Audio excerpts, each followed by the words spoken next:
So, are you surprised that the Bank of Canada raised its overnight lending rate this week? Well, you shouldn't be because we've been talking about it for at least the last month. As I mentioned in my last message to clients and realtors and accountants and lawyers that are getting this message from my office, the Federal Reserve raised its rates about a month ago, and Canada is going to have to follow suit. Why? Well, if the Federal Reserve continues to raise its overnight lending rate and Canada doesn't, there becomes a great currency disparity between Canada and the US. And then that continues to drive up the price of goods and make it more expensive for all of us. So the Bank of Canada raised its overnight lending rate by 0.25%.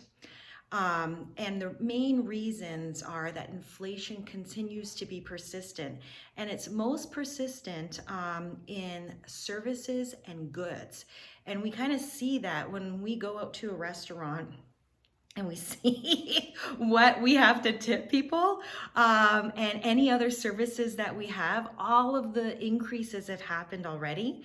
And then I'm sure all of you guys have noticed that food prices continue to be volatile and are increasing. Where we are starting to see some downward pressure is on the price of fuel. So that's what the Bank of Canada is expecting, is that inflation is going to taper off. Right now, Canada's target for core inflation is 2%, and it's hovering at about 3.5% to 4%. So we may see actually some more rate increases in the next, we don't know, in the next 6 months, but inflation just might be a reality in this new economy. So a couple of recommendations for you right now. If you are buying a house, I'm recommending that people save money back for unexpected things. A lot of people want to throw all their money towards a down payment if they're buying or selling a house. Again, we're recommending that you hold some money back just so that you have it for emergency purposes, so you don't have to dip into credit card or line of credit debt.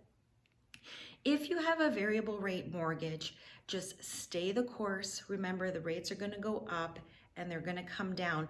But if you have a variable rate mortgage and you have credit card and line of credit debt, you may want to look at consolidating that into your mortgage and then fixing the rate on the mortgage and maybe re-amortizing the mortgage just to lower your overall monthly carrying costs. And the main reason that we're recommending this, especially if you have credit card or unsecured line of credit, or even a secured line of credit that you're not writing the interest off, it means that your income isn't covering your expenses. And obviously you're going to have to revisit things and reset your budget.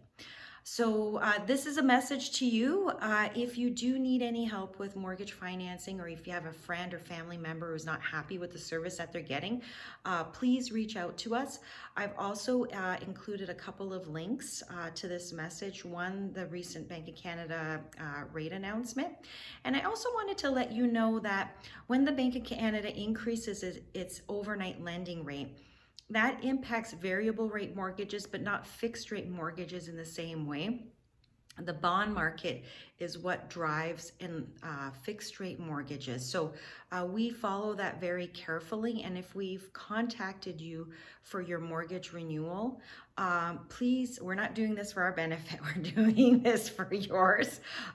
Give us a call, start early so that we can lock in an interest rate. And if rates do go down later this year, which they may, then although we've locked in a higher rate for you, we can actually follow that rate as it fluctuates.